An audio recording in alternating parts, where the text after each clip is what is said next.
The spring 2017 wild turkey hunt began like no other. Preparation and hours spent scouting for birds and making sure that they are roosting in the same general areas as they have in years past. I spent my Saturdays taking youth out, enjoying this time and seeing them be successful in the outdoors, not measuring success on whether or not we harvested a bird, but enjoying the outdoors, seeing new things, hearing new things. Youth Day began like no other. Got set up in the dark, heard the bird on the roost, make a determination of where we think the bird's going to go based off this scouting information that we obtained earlier in the month. So we get the decoy set up, everything's looking great. Bird flies down out of the roost and starts working his way down to the decoys. Unfortunately, as the bird rounds a bush, he sees something that he doesn't like, ultimately taking off in another direction. We can't always determine what these birds actually see. Everything looked good. Everything felt good. Just he didn't like something that he saw there that morning. Unfortunately, we didn't bag a bird that day. However, that young man left with more knowledge and understanding of how to hunt wild turkeys than he went there with. That, as an ambassador for the sport and for the outdoor community, is what makes this most important to me. My next hunt is probably one of my yearly most favorite hunts. Being able to spend the morning with a young lady who I've seen and watched grow up over the last few years is just absolutely amazing. From the time that she shot her first bird till this year when she again shot a bird for the third year consecutively that she's hunted at the Refuge. She's always ambitious, always thinks big, and is always excited to go after another adventure. Often, as hunters, we forget that it's not always about the size of the animal or the maturity of the animal that we bring home. It's about the time spent in the woods and the successful hunt for a young hunter. This is what gets them addicted to the outdoors. It's what got me addicted to the outdoors, and hopefully it's what got you addicted to the outdoors. As the season progressed, we got the opportunity to take to the woods as general hunters. I took to the woods even in the rain in anticipation of harvesting a turkey, and if nothing else, gaining more intel on the birds that we would be hunting in the next coming weeks as the season continued. I lucked out that morning. I walked for over 6.5 miles chasing one turkey that continued to gobble, and as he would gobble, he would get further and further away as if he was following hens.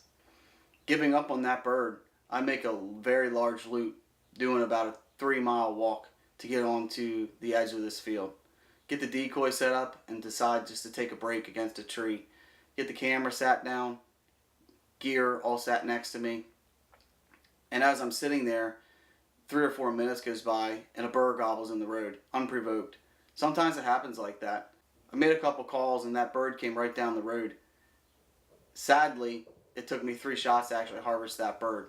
But you know, being this first successful hunt that I had videoing by myself and harvesting a turkey on camera that was all done by myself, I'm happy with that. Again, it's all about the memories. I'll never forget that hunt, the bird that comes in to about 8 yards, and I miss him on the first 2 rounds, and actually I shoot him on the third. It's a testament to the hunting rounds that you use, like Heavy Shot, the Magnum blend. So my week wasn't over. Thursday morning I wake up and I head down to Centerville, Maryland. The goal was to shoot a turkey with my bow, which I've never done. I got down, set up the blind, set up the decoy, and got ready. It was still dark when I was done. As it got light, there's about 15 or 20 owls that were calling within the tree lines. I never heard a gobble. I did see 2 deer, and I did see a possum that walked right next to the line. At about 10 o'clock in the morning, I hear a bird gobble. It sounded like it was really far away.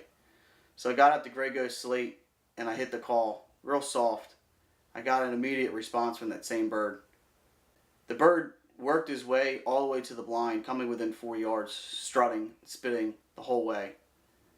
As he rounds the backside of the blind, I get the camera turned around. He's worked his way off to about 10 yards, so I softly hit the call again. He gobbles and comes straight over to the decoy. At that time, I got to test out the newest equipment that I have from Wild Country Gear's lighted nocks. I've used lighted nocks before, but never really had too much success with them. They either wouldn't turn on or they wouldn't stay and knocked on the string.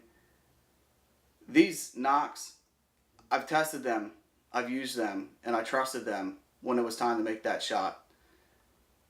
I can't speak enough volumes of those. Even the blue arrow, as it was going through the air, you could see it as broad daylight. That knock is extremely bright. I tested it and even got it in the dark. It was just as bright. I have no doubt that I'll never lose an arrow again using that equipment. So equipment aside, I harvested that turkey with a bow. It was probably one of the most proudest moments of my life. Aside from having kids or getting married or any other major accomplishment in life, to sit down, have a plan, record a hunt, and harvest a turkey with a bow is an amazing feat. Harvesting a turkey in and of itself is a feat, and it establishes memories forever. Having not felt like the week could get any better for me, I had 2 successful hunts within a week. I had a successful youth hunt the Saturday prior. So now it's the following Saturday, literally within 7 days. I headed out in the morning with another young man, his sister, and his father. About every 100, 150 yards, we're hitting a box call, just trying to see if we can get something fired up. We crossed over a creek and over a couple swamps. We hit the box call one last time before we make our last 100-yard stretch to the woods, and we get a gobble. We get set up. We do everything right. We talk about which way we think the bird's going to come from. And unfortunately, and just like turkeys do, they never come in exactly how you think. This bird comes in gobbling the entire way, goes around behind us, and actually ends up behind this young hunter's dad and sister, which he can't shoot in that direction. As the bird gets back in behind his dad and his sister, I take the mouth call and just give him a soft couple yelps. He actually turns back around and heads back in the direction of which he came from, circling back away from his dad and his sister, giving this young hunter the opportunity to make this shot. Now, this isn't this hunter's first bird or this hunter's second bird. This particular young man kills turkeys every year. He's an amazing hunter. He's an accomplished hunter. And it's no doubt likely due to the fact that his father is an immediate and strong mentor for him in the hunting woods. It isn't always the parents that make the hunt the best. It isn't always the best hunts that make the parents' memories. Sometimes it's the worst hunts.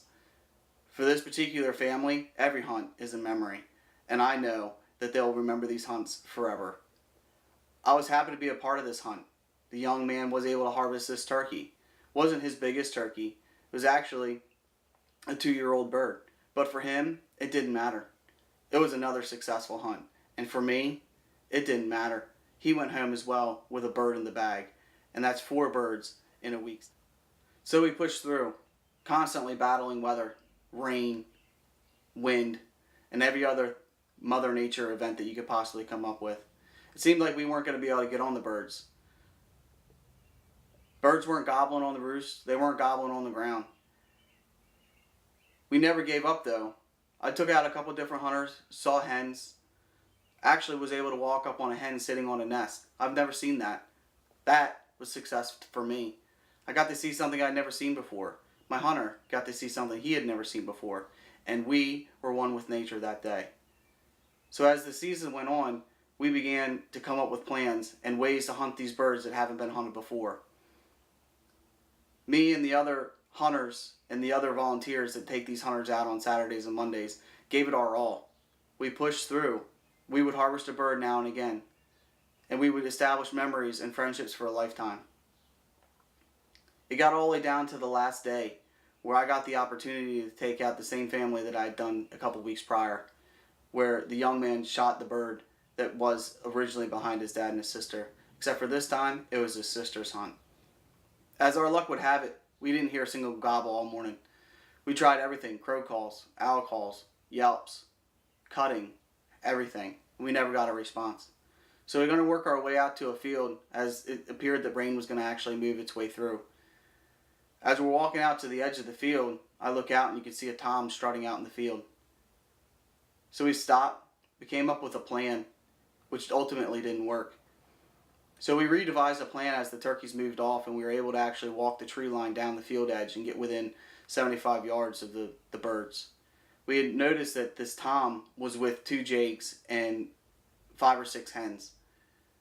As he bred the hens in the tree line, we were working the opposing tree line to get closer to him. We got the decoy set out, and as we were waiting, the two jakes came out and the tom came out. He worked his way from about 100, 120 yards all the way down to about 60, strutting. He would stand 10, 15 minutes in one spot, never gobbling, never making a sound. And like I said earlier, as luck would have it, something spooked him. Up his head go, and into the woods he went. That was really cool. We were able to call that turkey in, have a plan, and have it successful. That's all you can ask for. Unfortunately, we didn't harvest a bird that day, but at a 20 gauge with a young lady in the woods and her family and her dad, to sit down and have that type of experience was amazing. That finished out my season. I'd put my decoys away, my calls away, and I looked back on my season and realized how successful I was. With the close out of my season, I hope your season was as successful as mine. I enjoyed it. It was a lot of fun and stressful at the same time. Memories were made for not only me, but for several youth hunters within the program of which I choose to volunteer. As an ambassador for the sport, I encourage each of you every year to at least take one youth hunter out. I promise, if that youth hunter harvests a bird, you'll be more proud than if you shot it yourself.